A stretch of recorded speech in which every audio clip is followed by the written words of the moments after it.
Have you ever wondered why your deepest ambitions might be hiding behind your biggest fears? Could understanding and making peace with your shadow be the key to unlocking a happier, more fulfilled life? Today's guest will share his wisdom to help you achieve inner tranquility and rethink how you approach both your life and creative journey. Welcome to Unleash Your Inner Creative with Lauren LaGrasso. I'm Lauren LaGrasso. I'm a Webby Award-winning podcast host and producer, singer-songwriter, keynote speaker, and creative coach.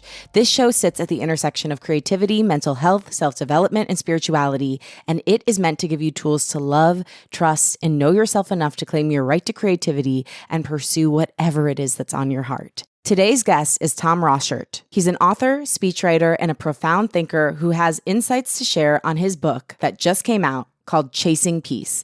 Tom is also the co-founder of Unite, a co-creator of the Dignity Index, and an editor of The Call to Unite. Previously, he was a high school teacher, a Capitol Hill press secretary, a White House speechwriter, and the co-founder of West Wing Writers. So an incredible resume and very creative life. I wanted to have Tom on the podcast because his journey and insights into overcoming fear, seeking peace, and understanding the deep connections between mind, body, and spirit are transformative. Tom's work and life offers wisdom and clarity in navigating the complexities of our emotional and spiritual well-being, and I'm so excited to share this conversation with you. From today's chat, you'll learn how your self-image shapes your actions and thoughts, and why you may want to rethink it, how to make peace with, accept, and be aware of the personal shadow, and practical tools for actually gaining peace and healing in your life. Okay, now here he is, Tom Rosshirt.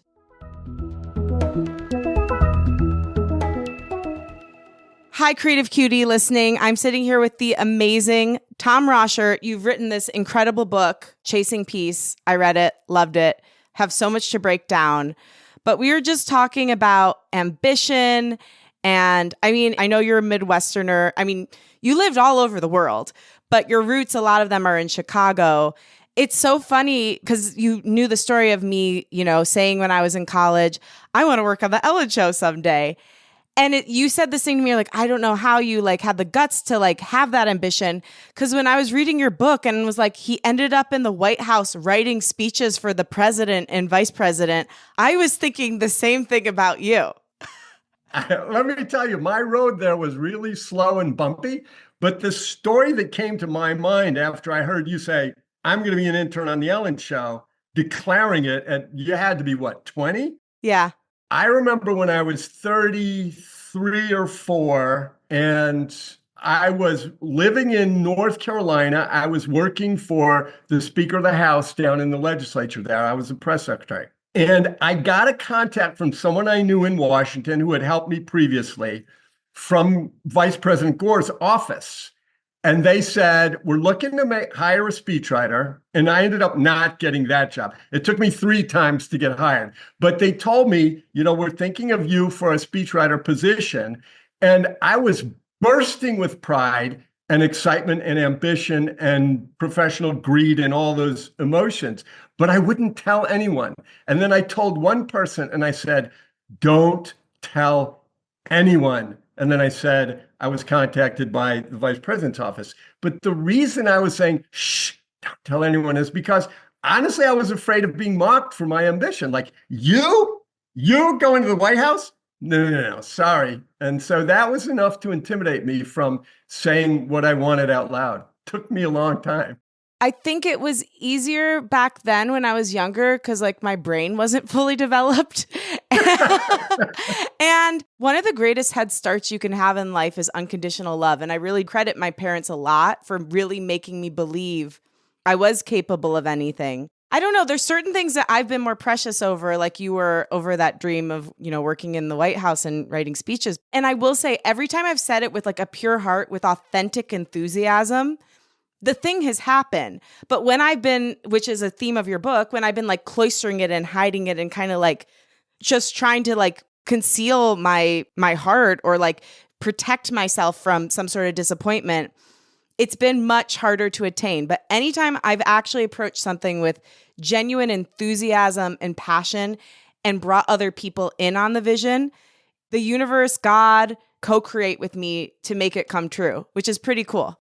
I think that's an absolute truth. And it's still, you need to get past the fear to allow yourself to do what you're talking about. So I wanted to ask you about, you talk about this show is at the intersection of self-development and mental health and spirituality and creativity. And you say it's about redefining your relationship with fear. Well, that's like the whole human enterprise right there. So how do you redefine your relationship with fear? Well, the thing that I'm always trying to do is make sure it's not the one that's making choices for me, because I can really fall into being led by fear and it can very easily shift into the driver's seat. This is something I wanted to ask you from your book too, because we're going to get into everything. Have you done any IFS, internal family systems? I'm not familiar with. So in IFS, there's some similar stuff with the shadow work, but they talk about the capital S self, like the higher self, basically. I think sometimes, a lot of times for me, there has been a shifting of like the fear into the front seat of my life versus that like capital S self, higher self. And so my attempt, which I have to work on every day, is making sure that the real me is sitting in the front position and not the scared me. Right. When I prepared to come on and talk to you, it made me go back and say, what if Lauren asked you to boil it down to a sentence? What is the sentence? And so I really think the book is about, the full title is Chasing Peace, a story of breakdowns, breakthroughs, and the spiritual power of neuroscience. But in the end, I think it's about finding joy by reducing fear. I hit about 50, and then I had a burst of really negative symptoms. And for 8 years, I was exhausted, I was depressed, I had brain fog that made me anxious to the point of panic. And it seemed to be triggered by things that had never bothered me before. And so I was desperate to figure it out, but I'm not a doctor. I had no medical training. I was just a patient trying to get well. So I tried everything I could find for 8 years, and none of it worked. One of the most lucky terms of my life, I found a treatment that was based on a combination of insights in neuroscience, spirituality, and psychology. And within a couple weeks, I started to feel better. Now, 6 years later, I'm a lot more than better. I'm happier, more peaceful than I've ever been, and I'm more successful too. But I was incredibly lucky. So many people, rising numbers of people, are suffering from chronic pain and illness that they can't figure out, their doctors can't cure, they're getting sidelined from their lives. And yet neuroscience is saying that many of these conditions start in the neural circuits of the brain brought on by fear and a sense of danger. And if you treat the body to heal a condition that starts in the brain, you might be treating it forever. On the other hand, in many cases, if you're able to change the thoughts and feelings that shape your brain, you can start to heal the body. And so that was my story. And so for years, you'll totally understand this, but for years, I was writing down everything I did in case it worked. Because if I ever got well, I owed it to other people to say what I did that got me well. But the core thing, if I boil it all down, is it was a change in the relationship with fear. My brain was falsely wired to see harmless things, neutral things, as dangerous things. And it sent out dangerous signals, which triggered fear, which caused all kinds of mayhem and havoc in the body. But that's the core of the book. Yeah. I mean, it was really a multi-step process to get there, as you mentioned. Like you literally were on a spiritual quest your whole life. I mean, I kind of, there's a few quotes I wrote down in the book because I really related to them. I'm a spiritual person who has transcended competition, so I win. And I loved, because we're going back a little bit, but I loved how you talked about how your quest for spirituality was actually a quest to best everyone, especially the high achievers, because it's nothing that they could compete with. Will you tell me more about this journey of your life with spirituality and how you finally came to realize that that was also a quest for ambition? Yeah. Beautiful questions. Well, I think we all start out trying to distinguish ourselves. We want to find out what we need to do to get love, or at least a feeling of belonging. And so we try certain things, and this works and that doesn't work. And our brain is super smart and we're just storing information. But eventually, I think this is how we all start out. We eventually craft an identity. This is a self-image. I am this, I am not that. And you protect that. And of course, it's not true. And there's going to be mounting evidence that really challenges your idea of yourself. But I started picking out identities like, oh, I'm a good chess player. Oh, I'm a good writer. Oh, I'm smart at school, or I memorized my prayers well. It's not that I was those things, but that I got hurt if people didn't see me that way, and I got flattered when they did. So I was just working this identity without really knowing that it was an identity. And then I fell into a very genuine passion for spiritual pursuit. And there's two parts of it, right? There's the genuine part of it that I'm reading or I'm meditating or I'm praying and I haven't eaten and I'm not hungry and I haven't slept and I'm not tired and I'm just going. And this is genuine and authentic, deep, natural, authentic passion. And then there's this other side that says, hey, I can get a lot by just turning this into an identity and saying, I'm a spiritual person. And that's how I sort of competed. That's how I tried to create a self-image that made me feel special, superior, separate. That was the battle. And I thought at some point in the book, I said, I thought I was getting past that material success trap that other people got lost in. But I wasn't. I was in exactly the same pursuit. I just gave it a different name. I love this so much because I related to it, because something I've been trying to work out, actually, like your book was pretty confronting for me. And something I've been trying to work out is like, is it possible to be ambitious while still engaging with this work that you talk about with lessening the pull of the self-image and the shadow?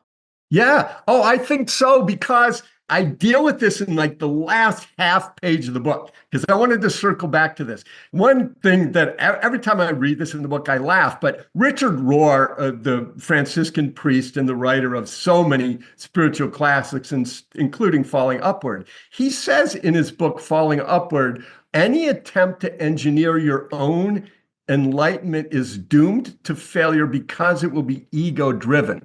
So I had handed this book to a friend because I loved it. And I said, see what you think of it, because I thought, okay, you're going to resonate with this. And she didn't say anything. And I saw a chance to grab the book after I knew she had read it. And I was paging through it. And I saw that she had marked that part. Any attempt to engineer your own enlightenment will be ego-driven. And she marked, and next to it, she wrote, Tom. I love that part of the book. It's just an ego gig for you. But as I closed the book, I said, it's true that ego drives a lot of my spiritual pursuit, but ego is not the only force in play. That grace fills the gaps and sets the traps that break me down and wake me up. We're in a dance with grace, and the ego wants it for its own satisfaction, but grace is also playing in the mix, creating problems that the ego can't solve, in order to let us give up the ego and put our faith in grace. So my ego is a very prominent fixture in my spiritual pursuit for sure, but thank God it's not the only force driving the effort. Yeah, that's a comforting perspective, because it is always a not only, but also. It's never an either or. And I think, like that's just like another example of binary thinking. Like I can just so easily trip into, well, if it's not this, then it has to be that. And it's just not true. But before we get further, can we just define what is self-image? These are very ethereal, conceptual, hypothetical things. And if we're not clear about what we're talking about, we all nod at each other, but we're not really sure what they're saying. So a self-image is the idea I have of myself. It's a combination self-image and story. And it's something that I create that makes me feel secure, safe, superior. That's the point of it. There's so much to be afraid of. You're afraid of physical harm. You're afraid of death. You're afraid of illness. You're afraid of getting kicked out of the clan, being excluded from your family, all these fears. So we create an entity that is deserving of love. And this becomes the thing that protects us from fear. So ironically, we create it to protect ourselves from fear, and we can never dissolve it, which is the next spiritual stage, unless we are willing to face the fear that we created the self-image to avoid. So as I'm using it, self-image and my story, my glorious story of myself, is what protects me. It's where I take refuge from the scary things in life. And what I do, and the complexity of it is, I tie my happiness to this story and self-image of who I am, which means someone can challenge it and hurt me. And if someone honors and affirms it, then I respond with the false grace of an addict who just got a fix. But I have given over to someone else my happiness by letting it be subject to their opinion. I tell a story and I try to get everyone to tell it back to me. And if they don't tell it back to me, then I strain really hard to defend it and promote it. That's why ultimately peace and a self-image can't coexist, because a self-image makes you always fighting to defend and promote your self-image and to deny all the shadow, all the things you have to push out in order to create a self-image that you think is inviting. Yeah. And so is the difference between like self-image and genuine personality that like self-image is what you're putting your worth in?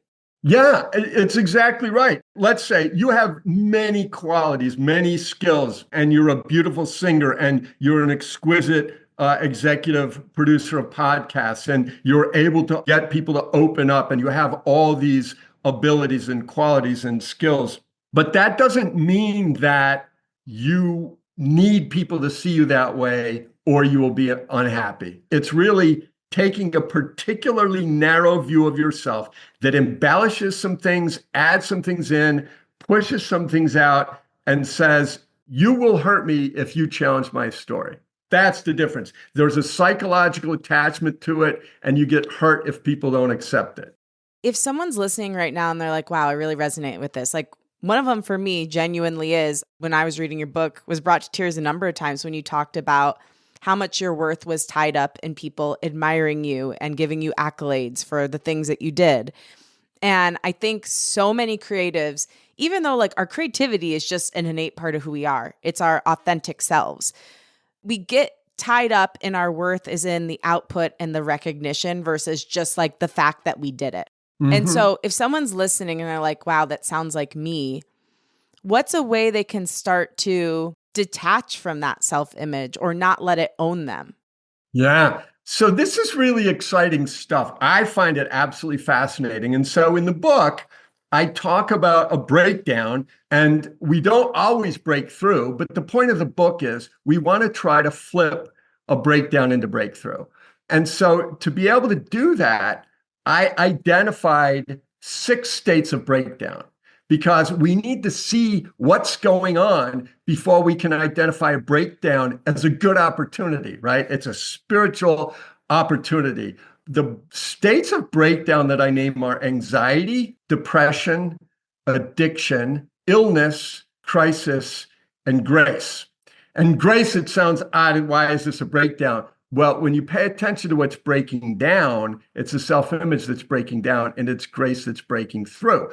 But what each of these means is it's anxiety, depression, addiction is a different position of this self-image and the shadow battling each other. Oh, and quickly, let's say what the shadow is. Yeah, the shadow is all the things that I insist that I'm not, all the things that I'm ashamed of, all of the things that would diminish my reputation in society. I tell this story in my book about even at a young age, we understand what the shadow is and we know what to disown it. So my son Benjamin is 2 years old. He's toilet training. He's wearing diapers. He's toilet training. It's not going that well. And he walks into the room and says, Mama, somebody pooped in Benjamin's diaper. Aw. He knows that's not cool. That won't get him love. So he disowns it, as absurd as it is. Yeah. So put it the same way.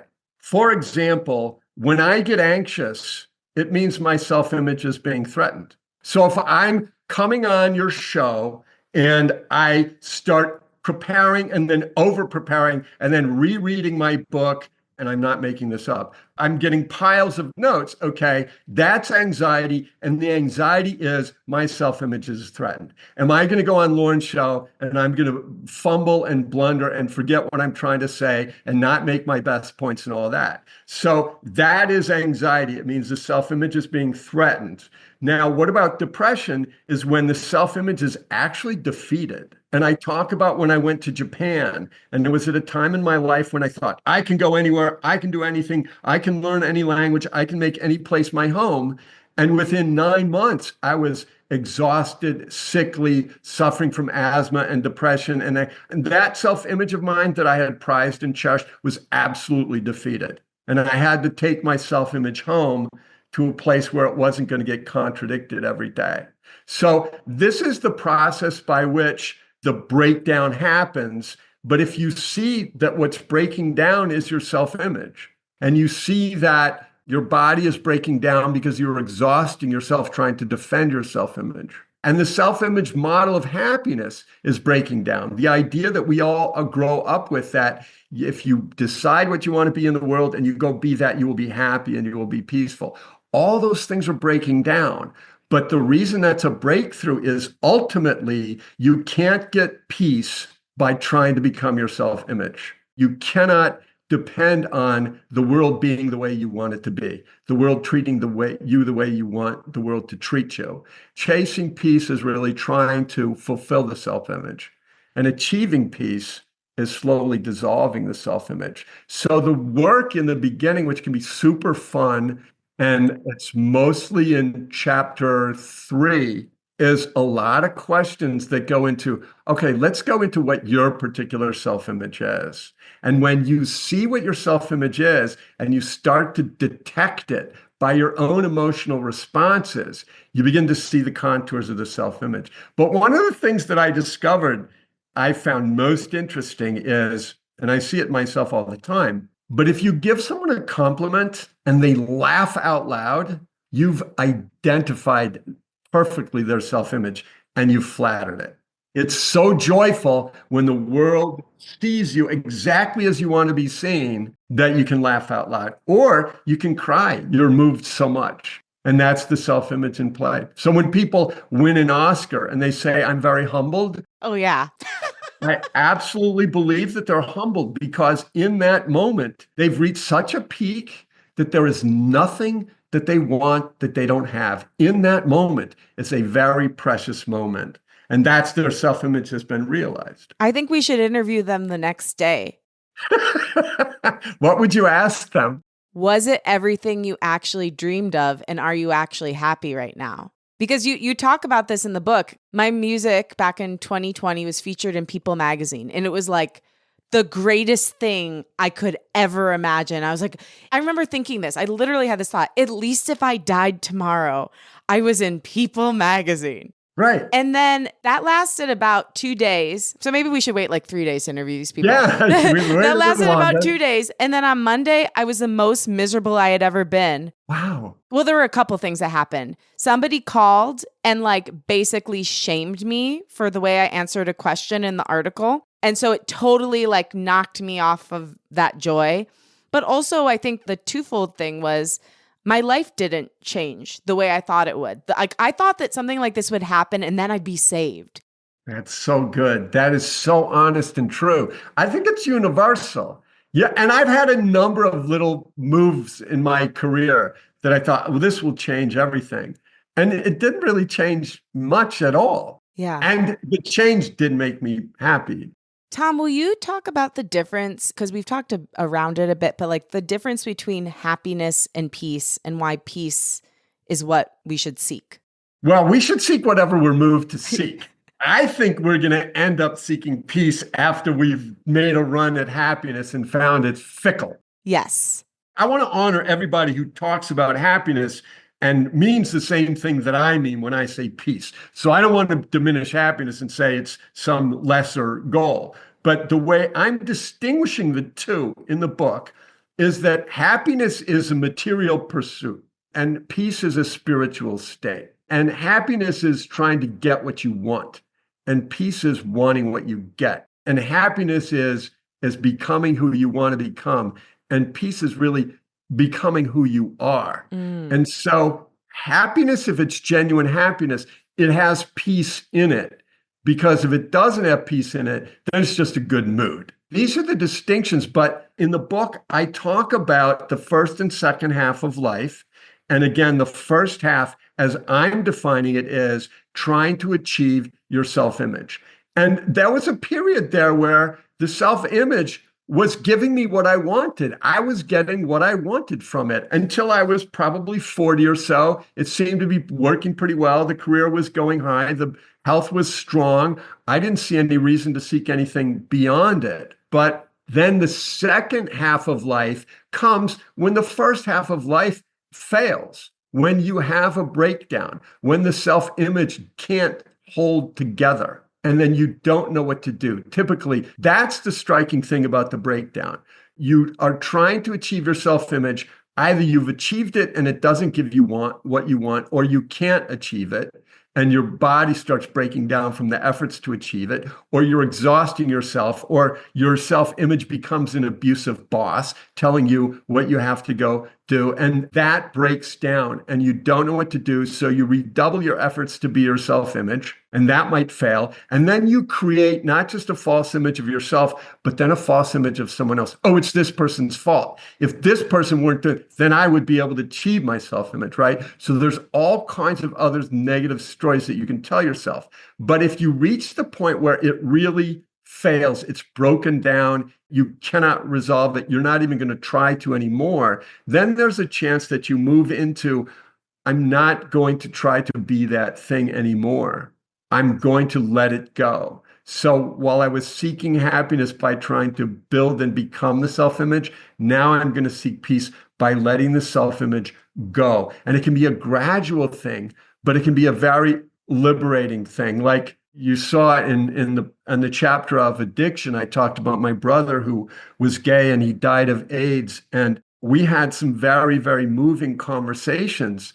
But he told me when he learned he was gay and wrestled with it and fought it and then accepted it, he said, it's terrible when you find out you are what you hate. Mm. What he did was he grew up gay at a time and a place where the culture was extremely hostile, and he had to hide who he was. And it took an enormous toll on him, and it played out in addiction. But when he did come out toward the end of his very short life, it was an act of profound courage, but it was moving into the second half where I'm going to try to be this thing, and then, no, I'm going to let that go. And you might hold on to some elements. You, in fact, do hold on to some elements of your self-image when you begin to let it dissolve. You're still going to hold on to some, and you're going to keep having breakdowns until the self-image is empty. But that's the shift from the first to second half, from I got to have this self-image to I got to let go of this self-image. I want to talk about all of that, but first I want to go into the stories you shared about your brother and then your dad at the end of his life. That part, along with the parts about your friend John, destroyed me. They were so, so, so beautiful. Tell me why you chose to share those stories on these topics. How does the story of your brother, and specifically your brother and your dad at the end of your brother's life, correlate with these topics? Because I thought the story of my father, my brother, it opens the chapter on grace. What grace means is somehow your self-image is suspended and grace drives you, and you end up acting without any self-interest in ways that are way beyond you for love and generosity. And you think, like, where did that come from? It often only happens when we're stunned by loss or stung by death, and we open up and we get very soft. And my father had a difficult relationship with my brother, partly because my father was very traditional German Irish Catholic background in the Midwest, and my brother was gay and also extremely witty and clever and well-read. And my father felt a little outmatched by him. But in the end, the story is about, on Father's Day, my dad goes into Matt's room, and Matt by then is in a coma. And my father says, Matt, I've read that when people are in a coma, they can often hear what's being said. I think a lot of our listeners will understand. My dad was raised in the 1930s in a Catholic family in the Midwest. For him to talk about, I read a book on people in a coma, is amazing. There was nothing like that ever on his bookshelves in his life. And he was reading this, and he said to the son that he really couldn't understand. He said, and I've understood that also when people are in a coma, they're staying because there's unfinished business. And Matt, I want to tell you that there is no unfinished business. I love you. And my dad, he had so outperformed his upbringing. His father had no tenderness in him at all. At one point, my brother asked my father, can you think of some happy memories of you with your dad? And my father said, yeah, when he wasn't hitting me. So my father was able to bring this exquisite tenderness. And then he went out with my mother to a Father's Day breakfast, and they came back, and Matt's partner greeted them in the door, said, come quick. And they rushed into the room, and Matt was dying. The color was going from his face. And my mother rushed to him and took his face in her hands and said, oh, Matthew, my baby, I love you so much. Goodbye. And my father, maybe for the first time in his life, unafraid of his feelings, took a seat at the bedside to be present for the passing. And that was an exquisite act of love and grace by my father, who very, very rarely ever showed anything approaching that kind of tenderness at all. And the reason I put it in the book is because I thought it was an act of grace. It's the only explanation for suddenly he rose above himself. And I think by the power of grace. I mean, so beautiful. Thank you for asking me that. You don't hesitate to ask. Well, it just touched me. I wanted to talk about it because it touched me deeply. And I think there's a lot to break down on the ideas you're proposing. It's not just like self-image, it's also how we see other people, which you talk about through the shadow. But the thing I loved that I think a lot of people are lacking a lot, at least in the rhetoric I see online, is an ability to see all of who someone is and to love them for what they are able to give, to see their flaws or the things that have hurt you without judgment while still acknowledging the pain it caused you, but to see the goodness someone has. Like, I notice a lot of people in my generation and the generations under us being like, and my parents did this and they did that. And I'm like, it is really good to acknowledge pain. We don't want to push down pain and pretend like it didn't exist, because that's not good either. But can you look at all the things that they did give you and the generational gifts that you have and the ways they did better than their parents? Like, can we at least acknowledge the whole truth? And I felt through reading the book, whether you were talking about your mother, your father, your grandmother, you acknowledged the whole truth of who someone was and the whole beauty of who they were. Thank you for saying that. I'd like to claim some of it. I'd like to accept some of it. I'm conscious of those times.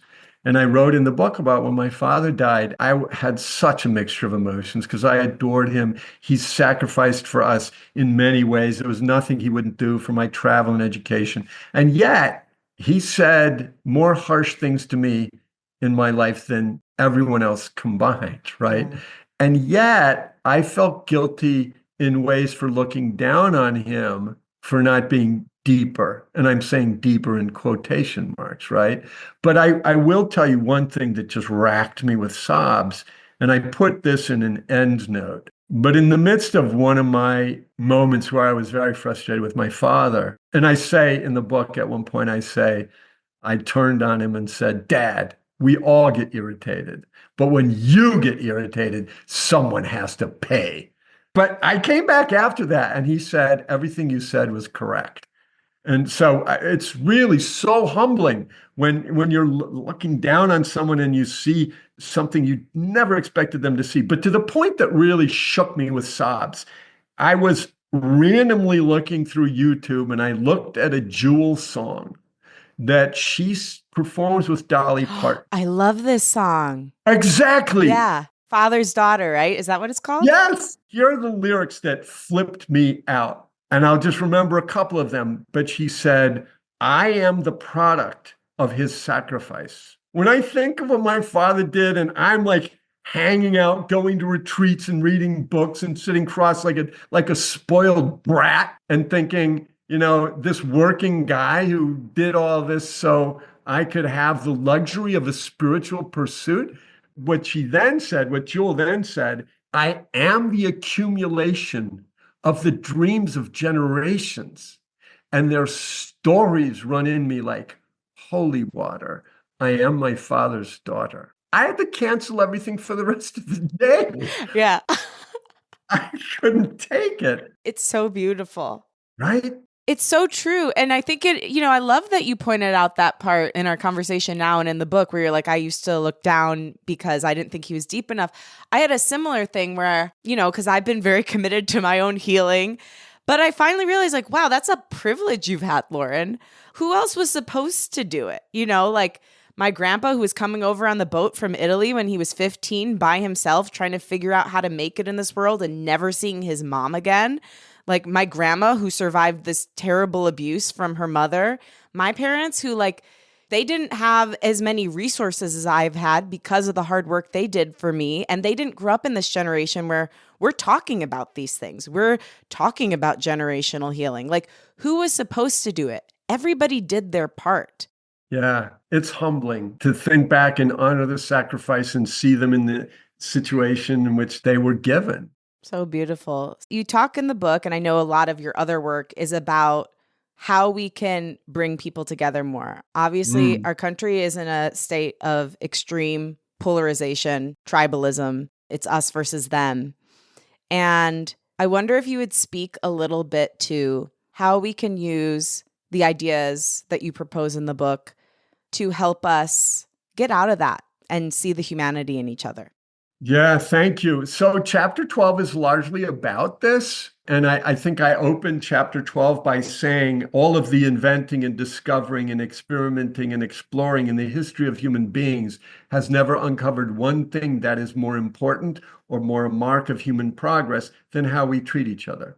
And if the species is going to survive, which means if the species is going to adapt to its environment, including the environment it has created, enough to survive, it needs to treat each other better because we have enormous problems to solve. The point we make, and you've referred to the other work, I work with Tim Shriver and our friend and colleague Tammy Pfeiffer, and now a growing number of people on the Dignity Index. And it's an 8-point scale that measures how do we treat each other when we disagree. And it's based on the premise that our divisions are not caused by the rise of social media, the loss of trust, the decline of institutions, the intensity of our disagreements. Our divisions, in fact, aren't caused by disagreements at all. They're caused by treating each other with contempt when we disagree. And we've got a lot of scholarship with us that says when you treat someone with contempt, over time, you're going to get a war or a divorce or a revolution, because a desire for revenge is an instant response to a dignity violation. This is Donna Hicks, who wrote the book Dignity. So absolutely, it is part of our evolutionary mission to learn how to treat people with dignity, even if we feel hurt. Now, it's acknowledging the point that when we are in emotional pain, we are driven to find someone to blame. Next time, let's both watch. Next time we're in emotional pain, see how quickly the mind tries to find someone to blame. And when it finds that person to blame, see that it wants to somehow, I think I can feel better if I can make you feel worse. That just happens naturally. But the real cause of my pain is not you or anything you did. It's a hateful thought in my head. How do I get that hateful thought out of my head? I talk about this and I cite Macbeth. And the doctor comes to see Lady Macbeth, who's suffering guilt over the murder of King Duncan. And Macbeth says to the doctor, "How does thy patient?" And the doctor says, "Not so sick, my lord, as she is beset with thick coming fancies that keep her from her rest." And Macbeth says, "Cure her of that. Canst thou not minister to a mind disease, pluck from the memory a rooted sorrow, cleanse the stuffed bosom of that perilous stuff which weighs upon the heart?" And the doctor says, "Therein the patient must minister to himself." In other words, she is suffering from horrible thoughts in her mind. And as we all do, when we're hating someone, the pain is coming from the hateful thought in our head. So how do we learn how to get that hateful thought out of our head? Because if I try to relieve myself of the pain of the hatred by dumping on you, it's not going to relieve my hatred. My hatred is going to increase because I'm going to have to hate you more to justify the bad deed I just did against you. And meanwhile, when I hate you, you're going to fire it back on me. So I'm just going to become more and more miserable. So the book, Chasing Peace, is really about inner peace, and the work of the Dignity Index is really about social peace. Really have to combine the two. So the work in the book and the work that I describe in the book, the spiritual practices and the neuroplastic practices that I have been doing, they're really dedicated to becoming the kind of person who can respond in a hot situation with some respect and deference to the other side, no matter what it is they're saying. Because ultimately, people say, well, I ought to be able to say that they're awful if they're awful. And I would say, well, even if what you say is true, if you say it with contempt for the other side, it will make things worse. It will increase our divisions. That's a problem. Like if it worked, fine, but it literally doesn't work. I love what you said. The only way to heal is to see myself in some of what I'm hating in you and to see you in some of what I admire in me.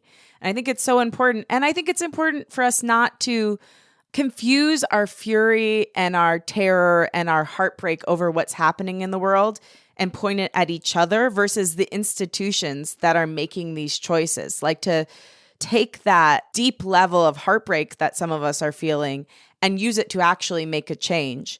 I agree with you completely. I mean, we need to act. This is not an argument for indolence and giving up and saying, I'm peaceful, nonviolent, non-resistant. That's not it. But it's to focus the action on what are the facts, actions, decisions that we can take.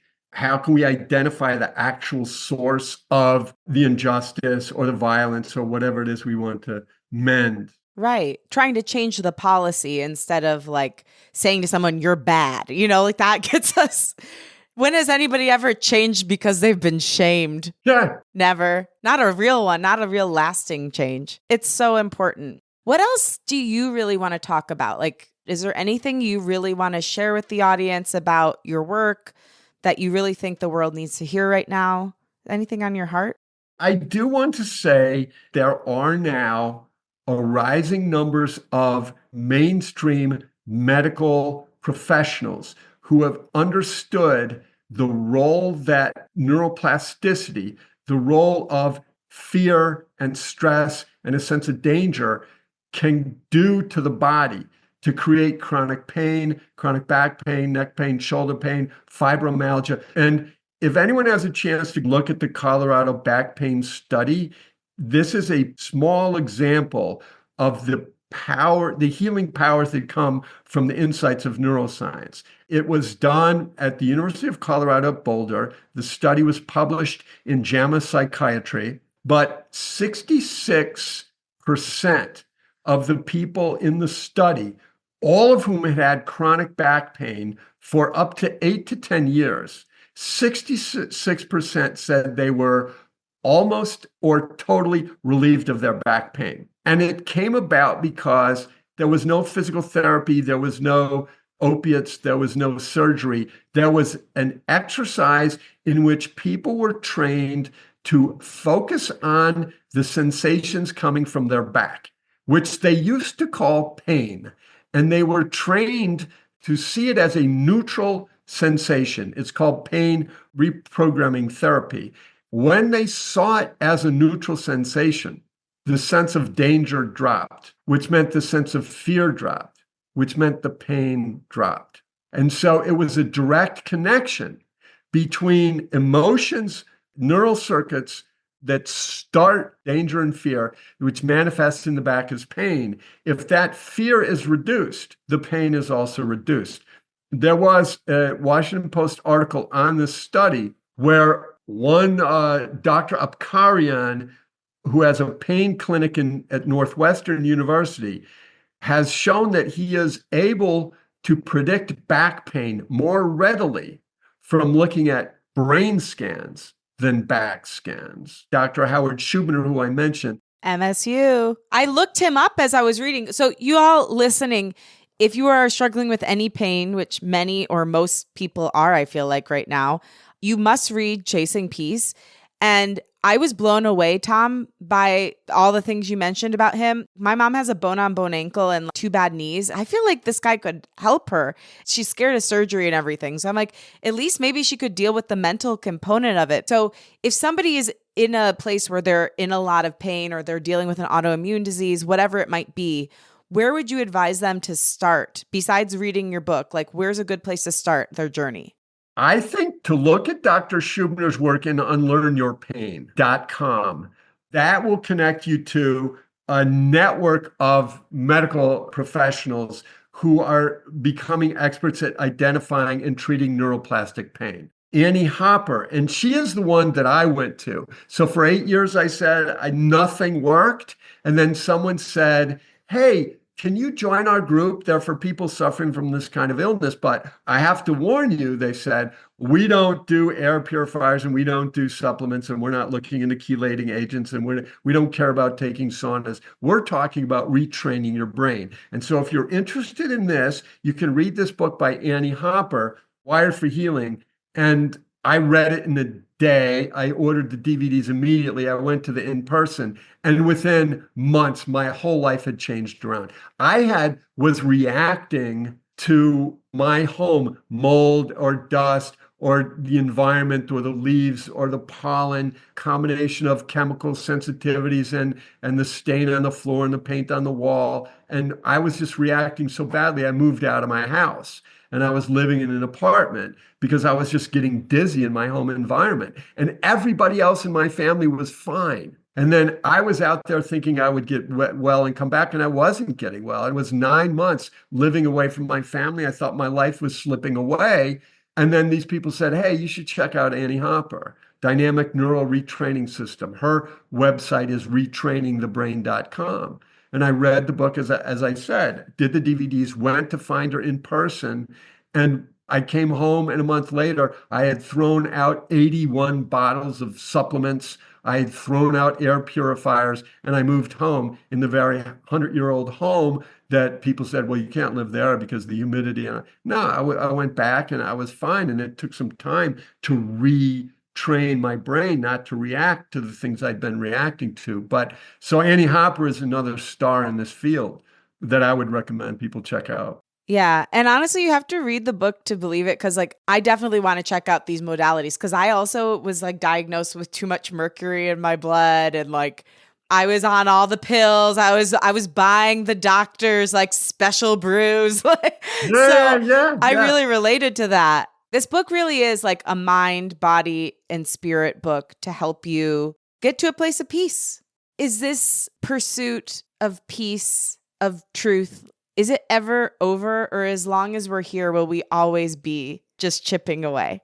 That's a fantastic question. One of my editors said, hey, you never use the word enlightenment in your book. Why not? And I thought, oh, that's interesting. I didn't even notice. I'm resigned to an never ending struggle, but with the struggle continuously reducing. Yeah. The most amazing thing for me, I guess I would say this, that when I started writing the book, I thought that stillness of thought was the essence of peace. And now I think that stillness of thought is the mark of peace, but the essence of peace is to be unafraid of any feeling. If we are unafraid of our feelings, if we reduce the fear of our feelings, suddenly our mind gets more still because our chatting mind, our obsessive thinking is a defense against feeling. And so if we are facing the feeling, then there's no need for the chat because we're facing what the chat wants to keep us from having to face. So I guess that is the path ahead is so promising that it doesn't trouble me if it goes on and on. I'm ready. I love that. If we're willing to feel everything, we can do anything. Yeah, absolutely in sync. Yeah.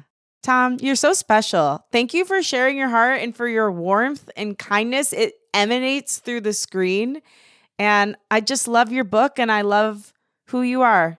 Well, thank you. Listen, this is really special for me because this is the first podcast I'm doing on the book. This is the first statement of any kind I'm making on the book.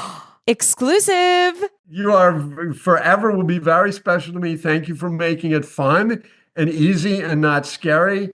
And I just look forward to talking to you again and again, I hope. Me too. Let's be friends. Let's do it. Thank you so much. Thank you, Tom. Thank you for listening, and thanks to my guest, Tom Rosshirt. For more info on Tom, follow him at Tom Rosshirt, and find his book, Chasing Peace, a story of breakdowns, breakthroughs, and the spiritual power of neuroscience, wherever good books are found. Unleash Your Inner Creative is hosted and executive produced by me, Lauren LaGrasso. Produced by Rachel Fulton, with theme music by Liz Full. Again, thank you, Creative Cutie, for listening. If you like what you heard today, remember to rate, review, and follow the show on Apple Podcasts, Spotify, or wherever you get your podcasts. Now, this next one is important. Share the show with a friend, because podcasts are really spread person to person, and there is no better review than the review of someone you love and trust. Also post about it on social media. Tag me at Lauren LaGrasso, Rachel at Rachel M. Fulton, and Unleash Your Inner Creative, and we will repost to share our gratitude. Also tag Tom at Tom Rosshirt so he can share as well. My wish for you this week is you find the courage to face your fears, embrace your true self, and begin your own journey toward inner peace. The path might be challenging, but with genuine enthusiasm and an open heart, and an open mind, honestly, you can co-create your dreams with the universe. I love you, and I believe in you. Talk with you next week.